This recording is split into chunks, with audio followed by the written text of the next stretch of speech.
کشمیر کے کئی ایسے فنون ہیں جو خاص پہچان رکھتے ہیں۔ یہ فنون دنیا بھر میں مشہور ہیں، لیکن اب گمنامی کے راستے پر چلے گئے ہیں۔ ایسے ہی ایک فن پیپر ماشی کو زندہ رکھنے کی کوشش میں جٹے ہیں سری نگر کے ناپورہ میں رہنے والے محمد یوسف نذر۔ یہ بچپن سے یہ کام کر رہے ہیں۔ انہیں اس کام کو کرنے کا شوق تھا۔ یہ فرنیچر سمیت مختلف مصنوعات بنا کر پیپر ماشی کے فن میں نئی جان ڈال رہے ہیں۔ ہمارے پاس جو ڈبے یا فگر کا کام ہے، اونٹ ہے، میں آپ کو دکھاتا ہوں، کچھوا ہے، بطخ ہے، بہت ساری چیزیں بنتی۔ وہ نئی جنریشن کے لیے ٹھیک نہیں ہے۔ نئی جنریشن کے لیے ایک نیا کام ہونا چاہیے، کیونکہ میں نے جو کام یہاں پہ ایکسپیریمنٹ کی نا، جو ٹیبل بنایا، اگر یہ جو یوتھ جو پڑھے لکھے لوگ ہیں نا، مجھ سے بھی بہتر بنائیں گے۔ میں نے کہا میں نے بنایا، میں نے ایکسپیریمنٹ ان کو دینا ہے مجھے، آج میں نے یہ کیا، اس سے بہتر وہ بنا سکتے ہیں۔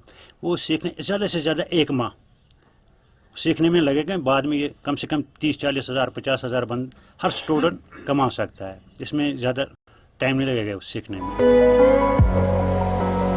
یوسف نے یہ فن اپنے محلے میں رہنے والے بشیر احمد لالا سے سیکھا تھا۔ 600 سال پرانے اس فن کو بچائے رکھنے کے لیے محمد اس میں کچھ الگ کرنا چاہتے تھے۔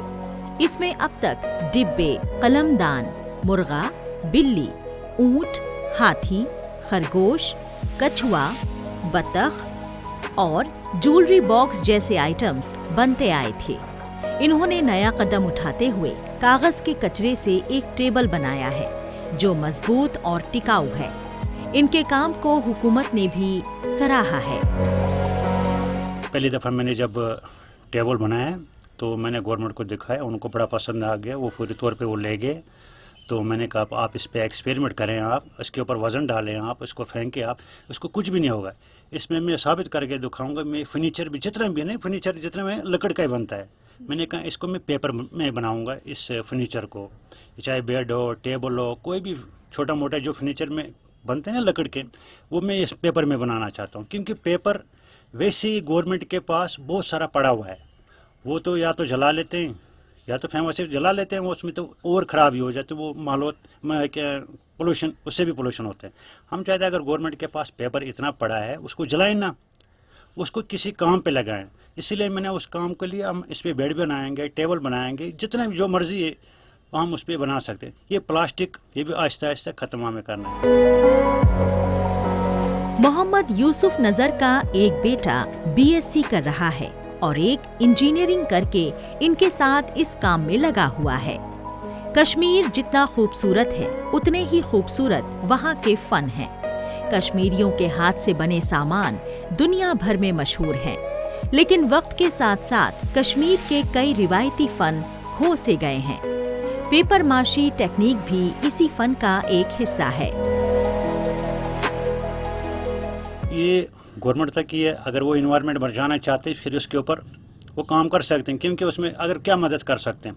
ابھی آپ کوئی بھی آفس لے لیں، آفس کے لیے آپ لکڑ کے لیے کوئی چیز مانگے، آپ ہمیں کہیں آفس اگر ٹیبل چاہیے ہمیں پیپر ماشی میں چاہیے، اگر کوئی بھی چاہیے ریک چاہیے جس میں کتاب رکھنے کچھ بھی رکھنے ہمیں پیپر ماشی میں چاہیے، وہ گورنمنٹ مدد کر سکتا ہے، ہم وہ اس میں ہر چیز دے سکتے ہیں۔ اب میرے پاس اتنا نہیں، میں اتنا بڑا یہاں پہ وہ کھول سکتا ہوں، کیونکہ وہ بڑے بڑے آئٹم ہوں گے، یہاں پہ چھوٹی سی جگہ میں کیا کر سکتا ہوں۔ گورنمنٹ کو اس کے لیے جگہ دینی ہوگی تاکہ بڑے کم سے کم 100-200 لوگ کام کر سکیں، کیونکہ یہ اتنا بڑا کام ہے۔ اگر ہندوستان میں پورے ہندوستان میں بھی یہ کام کریں گے نا، کم نہیں ہوگا، کیونکہ یورپ میں اس چیز کو ڈیمانڈ ہے۔ جو میں نے ٹیبل بنایا ہے نا، کم سے کم اگر اس کے اوپر کام کیا جائے گا 4 لاکھ 5 لاکھ روپے سے کم نہیں ہوگا۔ اب اس کو کام تھوڑا اگر کم کریں گے، وہ 5,000-6,000 میں بھی چلا جائے گا۔ یہ ایک فن کی شکل ہے جو نہ صرف کشمیر میں مقبول ہے بلکہ دنیا بھر میں اس کی بھاری مانگ ہے۔ صدیوں پرانے پیپر ماشی کے فن کو اگر نئے انداز میں پیش کیا جا سکے تو کشمیر کا یہ روایتی فن زندہ رہے گا اور ساتھ ہی نوجوان نسل کو روزگار بھی ملے گا۔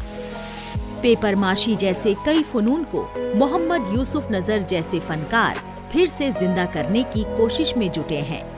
تمام کلاکار ایسے کئی انوکھے فن میں پھر سے جان ڈالنے کی کوشش کر رہے ہیں تاکہ کشمیر کی ثقافت زندہ رہ سکے اور پھل پھول سکے۔